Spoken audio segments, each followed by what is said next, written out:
All right, guys, let's talk macros. So, this term gets thrown around a lot, but to break it down, it just refers to the main nutrients your body needs in order to reach its specific goals. In order to reach said goals, these macros are combined of three different groups made of proteins, carbs, and fats. These ratios can be manipulated in a good way in order for the breakdown to positively serve each person's individual needs. Once these ratios are properly calculated and aligned with the person's health and fitness goals, you'll find that they make a combined effort to equal a total caloric intake needed for said person each day. So now that we've broken down the term a little bit and understand it a bit better, let's discuss how you can actually and accurately count your macros.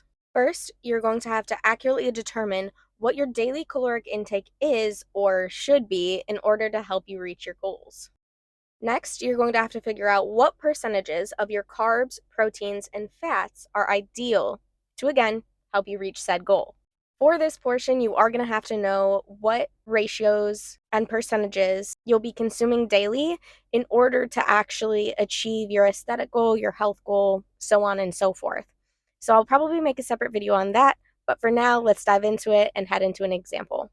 Once you have a general understanding of what your daily caloric intake looks like, you take that number and multiply it individually by each macro percentage. The answer that you get from each of these mini equations are going to give you how many calories per carbs, per proteins, and per fats you should be having in a day. And note that I say here calories, not grams. We're going to get there. Now, before we move on to the next step, you're going to want to know that 1 gram of carbs is equal to 4 calories, 1 gram of protein is equal to 4 calories, and 1 gram of fat is equal to 9 calories. Now that we know that, you're going to want to take your total calorie numbers per each group from step number 1 and divide them by these numbers I just spoke about. So 4, 4, and 9.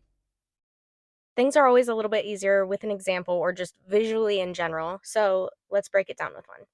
Say my total caloric intake for the day is 1,800 calories, and I have an ideal split of 40, 40, 20. So 40% carbs, 40% protein, and 20% fat.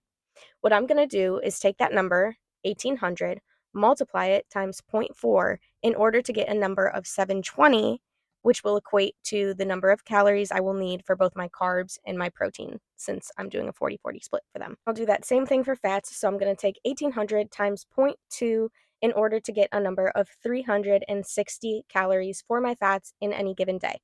Now, the math is not done yet. I wish it was, but we have one more step to go. So now I'm going to take my caloric number of carbs and fats and divide it by 4, because remember, per each gram of carb and protein, there's 4 calories.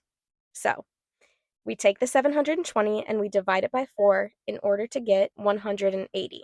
Now, this is the number of grams we should be consuming in carbs and proteins for the day, again, if these are the ideal numbers we're speaking on. Now I take the caloric number of 360 for my fats and divide it by 9 in order to get 40, which, again, is going to equal the grams of fat that I will be consuming in any given day. So, while there might be a lot of figuring out to do and a little bit of math involved, hopefully this video and this example helped you guys figure out how to adequately calculate your macros. But again, I will do another deep dive video on what your ideal percentages may be, taking into account things like body weight, age, and of course, whether you're going on a fat loss journey, a lean muscle gain journey, a body recomp journey. Ooh, there's a lot of factors. But by the end of this course, I promise you're going to be a pro.